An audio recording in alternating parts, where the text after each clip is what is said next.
Susiriin na rin ng COMELEC ang fingerprints ni suspended Bamban Tarlac Mayor Alice Guo para sa plano nilang pagsasampa ng kaso laban sa alkalde.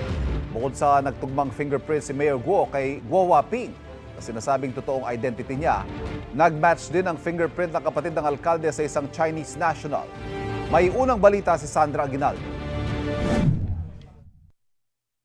Nasaan na si Alice Leal Guo?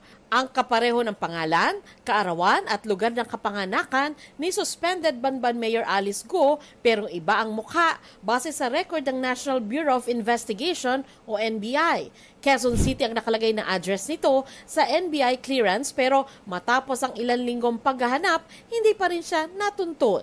Kaya nag-alok na ang NBI ng 50,000 pesos na pabuya. Tanungin natin, bakit mo ginawa yun? Sino may utos sa'yo? Maaaring may nag-instruct sa kanya, kumuha ka ng clearance, gamitin mo, eto, Alice Guo, born on July 12, 1986, pinanganak ka sa Tarlac.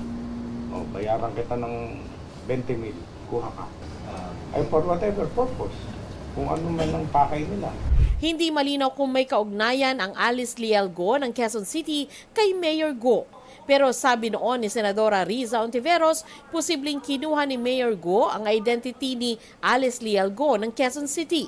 Base sa pagsusuri ng NBI, magkaiba ang fingerprints ng dalawa.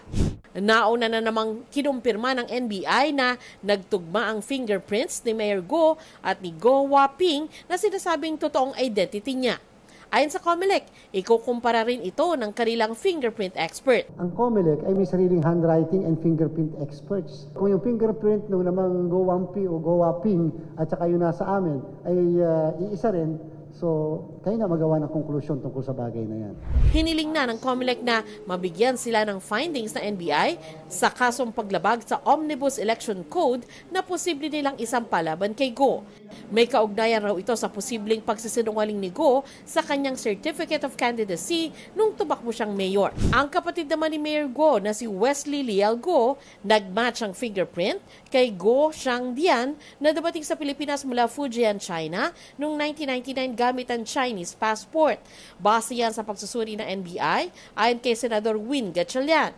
Pagpapakita lang daw ito na inabuso ng pamilya Guo ang late registration process para palabasin na sila ay Pilipino. Ayon sa abogado ni Mayor Guo, hindi pa opisyal na ipapaalam sa kanila ang fingerprint findings ng NBI. Aalamin pa raw niya sa kanyang kliyente ang reaksyon dito. Pero sakaling may magsampa ng kaso kaugnay niyan, susuriin nilang maigi kung totoo ang naturang mga dokumento.